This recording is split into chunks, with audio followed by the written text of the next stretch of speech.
Bonjour à tous et bienvenue dans cette nouvelle exploration. Aujourd'hui, on va jouer aux détectives. On plonge au cœur d'une véritable enquête linguistique pour tenter de percer à jour l'une des mécaniques spirituelles universelles les plus profondes et pour être honnête, l'une des plus mal comprises de l'histoire. Car oui, les mots que l'on utilise tous les jours cachent parfois des secrets absolument immenses. Allez, on rentre direct dans le vif du sujet avec un grand classique, ce verset tiré de l'épître de Jacques. Derrière ces mots qui ont l'air très simples, le texte nous pose en fait une énigme monumentale. Il exige de nous, dans un seul et même souffle, une soumission absolue d'un côté et une résistance farouche de l'autre. Mais comment on fait pour se soumettre et résister en même temps? Du coup, ça soulève une question existentielle géante.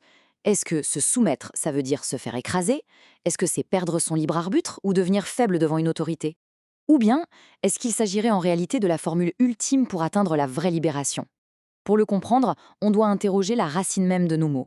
Si on regarde du côté de la racine arabe du mot islam, qui est composé des lettres sin, lam et mim, on s'aperçoit d'un truc fascinant. La soumission n'a absolument rien à voir avec le fait de se détruire soi-même. Pas du tout. Le mot évoque plutôt l'idée d'abandonner l'ego, cet ego séparé et tyrannique, pour retourner à un état de parfaite harmonie divine. C'est retrouver la paix originelle. Ce n'est pas une défaite. Et c'est là que ça devient vraiment passionnant. Si on voyage un peu et qu'on regarde comment s'articule le chinois ancien, c'est une révélation. L'expression utilisée pour traduire ce concept de soumission, c'est shunfu. Et vous allez voir que ces caractères nous racontent une histoire extraordinaire sur le flux de la vie. Prenons le premier caractère, shun. Ça signifie s'harmoniser avec le flux naturel plutôt que de nager à contre-courant en s'épuisant. Son étymologie archaïque est incroyable. Elle dessine littéralement une tête, un visage qui plonge dans le courant d'une rivière. Donc, la soumission, c'est tout simplement le fait d'époser le mouvement naturel des choses. Ce qui est dingue ici, c'est que cette image résonne avec plein d'autres traditions. Le concept taoïste de l'eau, par exemple, qui contourne les obstacles sans jamais lutter. Ça rejoint directement la notion kabbalistique de Tiferet. Tiferet, c'est ce fameux point d'équilibre central où la rigidité de l'ego s'efface totalement pour laisser la lumière circuler, sans aucune friction. Mais attention, la vraie claque, elle vient avec le deuxième caractère, fu. En chinois classique, à l'origine, ça désigne des vêtements ou des uniformes. Symboliquement, c'est très très puissant. Ça représente tous ces rôles sociaux, ces fonctions et ces identités que l'être humain choisit de revestir ou de porter au quotidien. D'ailleurs, si on fait un tour d'horizon des grandes traditions spirituelles, c'est frappant de voir à quel point cette métaphore est partout. Le processus d'éveil est systématiquement décrit comme le fait de se débarrasser des costumes artificiels, du faux moi. L'uniforme, c'est en fait une identité qui nous gouverne de l'intérieur, une sorte de prison dorée qu'il faut apprendre à quitter. Donc, en fin de compte, la véritable soumission, ce fameux shunfu, c'est quoi?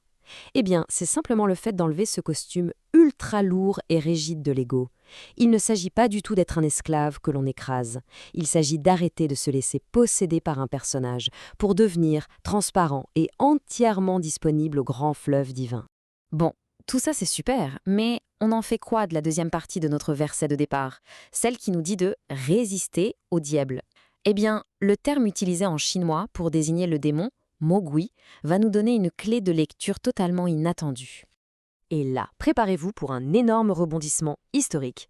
L'étymologie archaïque du caractère chinois pour le démon, Gui, ne représente pas du tout une créature maléfique surnaturelle avec des cornes ou une queue pointue. Pas du tout. Le caractère dessine littéralement un homme en train de porter un masque hideux. Le diable n'est donc pas un monstre d'Hollywood extérieur à nous. C'est la persona. Rappelons que persona est un mot latin qui désignait très exactement les masques de théâtre dans l'Antiquité. Ce fameux démon qu'il faut fuir, c'est l'identité factice, le personnage théâtral, bref, le masque égotique qui fabrique notre propre prison. Ça nous permet de relire complètement certains textes sous un angle nouveau, comme ce verset de la sourate 2. Soumettre sa face, ce n'est pas juste le geste physique de baisser la tête vers le sol, c'est l'acte profond, radical, d'abandonner le masque dualiste de l'ego. C'est arrêter définitivement de jouer la comédie devant le divin. Et l'hébreu vient enfoncer le clou de manière spectaculaire. La racine du mot signifiant visage, panim, partage exactement la même origine que le mot pnimiut, qui veut dire intériorité. Tout est lié. Le vrai visage est à l'intérieur de nous. L'ego, en revanche, n'est qu'une façade extérieure, un masque complètement déconnecté de cette profondeur. En fait, le vrai danger se présente quand ce masque oublie qu'il n'est qu'un simple accessoire. Il se prend au sérieux et devient un tyran qui cherche à voler la place légitime du divin. C'est très exactement ce que la tradition arabe nomme le tarout, une force arrogante qui déborde de ses limites, comme un simple personnage de théâtre qui voudrait soudainement devenir le roi absolu dans la vraie vie. Et ce masque, il a pris des dizaines de noms différents au fil des siècles et des cultures, qu'on l'appelle Ahamkara dans l'hindouisme, Maya pour l'illusion ou le mental artificiel dans le taoïsme.